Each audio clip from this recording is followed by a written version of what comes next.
नमस्कार, हमारे साथ बैठे हैं आरसी पटेल जी। आइए उनसे हम बात करते हैं। आरसी पटेल जी, आप पहले एमएलसी के दावेदार थे, उसके बाद परंतु ऐसा क्या हुआ जो आप चेयरमैनी के दावेदार बन गए? देखो, राजनीति करने वाले व्यक्ति को कभी घर में नहीं सोना चाहिए। उसे निरंतर कुछ न कुछ करते रहना चाहिए। मैं एमएलसी चुनाव के दावेदार था और एमएलसी चुनाव में बाराबंकी जनपद में मैंने 2854 वोटों पर काम भी किया था।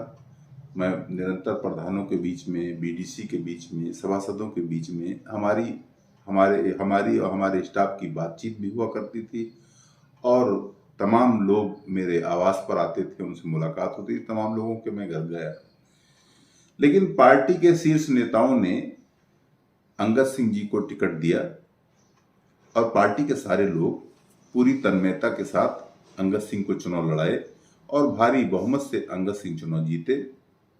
पार्टी के कुछ शीर्ष नेताओं ने हमको हरी झंडी दी कि पटेल जी, आप अपनी राजनीति की शुरुआत, चूंकि चुनाव लड़ने जा रहे हैं तो एमएलसी का चुनाव पूरे जिले का होता है और नगर पालिका का चुनाव छोटा चुनाव होता है।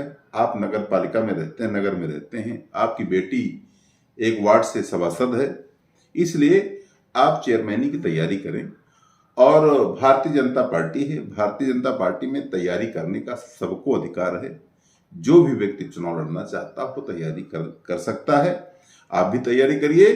भारतीय जनता पार्टी जिसको चुनाव लड़ाएगी, जिसको टिकट देगी, वो चुनाव लड़ेगा। और बाकी सभी लोग जो एमएलसी में टिकट मांग रहे थे, अंगद सिंह का टिकट हुआ, सारे लोग उनके साथ खड़े हुए, सारे लोग मदद किए। इसलिए चेयरमैनी के टिकट में मैं आया हूँ और जनता के बीच में मैं जाता हूँ। भारतीय जनता पार्टी जिस पर भरोसा करेगी, जिसको टिकट देगी, उसको चुनाव लड़ाया जाएगा। अगर भारतीय जनता पार्टी हम पर भरोसा करेगी तो हमको चुनाव लड़ाएगी। जिस पर भरोसा करेगी उसे चुनाव भारतीय जनता पार्टी जो आप भी तो फैसला हमने होगा ये उसे सुना है कि इस समय आप परमानेंट पैर पखार रहे हैं लोगों के, तो ये तो आपको ये प्रेरणा कहाँ से प्राप्त हुई? ये प्रेरणा हमको अपने देश के लोकप्रिय प्रधानमंत्री नरेंद्र भाई मोदी जी से मिली। उन्होंने सफाई कर्मियों के पांव पखारे। अच्छा कार्य करने वाले व्यक्ति को सम्मान देना चाहिए। मुझे प्रधानमंत्री मोदी जी ने सफाई कर्मचारियों के पैर पखारे थे, वो भी 4। और हमने तो ये सुना है कि आप अभी गौतम समाज के, कश्यप समाज के लोगों का, मुस्लिम समाज के लोगों का, जो कि मुस्लिम कभी तब झुकता नहीं है, फिर भी आपने झुक के उनका पैर धोया, तो आपको कैसा लगा? देखो, मैं सर्व समाज को सम्मान दे रहा हूं और भारतीय जनता पार्टी का मूल विजन है राष्ट्रवाद। मैं राष्ट्रवाद की विचारधारा को मान के चलता हूं। राष्ट्र माने देश में रहने वाला प्रत्येक व्यक्ति, चाहे वो जिस बिरादरी का हो, जो भारत माँ से प्यार करता है, जो भारत में रहता है। मैं अपने कार्यक्रम में विशेष रूप से रोली चंदन का टीका लगाता हूं, पैच लगाता हूं, पैर पखारता हूं, आरती उतारता हूं। जो मुसलमान रोली चंदन का टीका अपने माथे पर लगवाना चाहता है तो उस व्यक्ति के पैर धोने में मुझे कोई गुरेज नहीं है, क्योंकि मेरा मानना है कि भारत में रहने वाला प्रत्येक व्यक्ति जो भारत माँ को अपनी माँ मानता है, ऐसे व्यक्ति को सम्मानित करूंगा। और सीनियर सिटीजन को सम्मानित करने का मैंने संकल्प लिया है। 1008 सीनियर सिटीजन्स को बाराबंकी जनपद में सम्मानित किया जाएगा।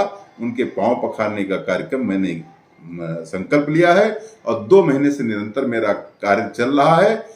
3 हफ्ते से कमला नेहरू पार्क में कार्यक्रम चल रहा है और कल सुबह 6 बजे कमला नेहरू पार्क में पहुंचूंगा और सीनियर सिटीजन के कम से कम 2 दर्जन लोगों को कमला नेहरू पार्क में आप 3 दिन से कर रहे हैं। जब तीसरा दिन था आपका, तीसरा संडे था, उस दिन आपने एक मुस्लिम और सिख का पैर पखारा था, जो कि सबसे इम्पोर्टेंट पर्सन हो गए।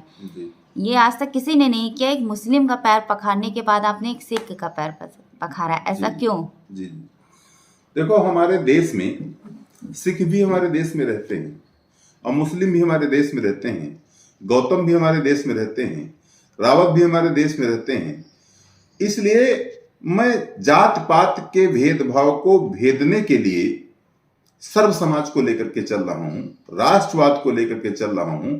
इसलिए जो सीनियर सिटीजन्स हैं, चाहे वो मुस्लिम समाज के हों, चाहे वो यादव समाज के हों, चाहे वो गौतम समाज के हों, चाहे वो ब्राह्मण समाज के हों, सबको सम्मानित करने में मुझे बड़ा आनंद आता है। और ये कार्यक्रम मैं निरंतर करता रहूंगा और जीवन पर्यंत करता रहूंगा। कल आपका चौथा संडे है कमला नेहरू पार्क में, वहाँ आप कितने लोगों के कल पैर पखारने के लिए? करीब 2 दर्जन। करीब 2 दर्जन। करीब 2 दर्जन। जी ठीक है, धन्यवाद सर।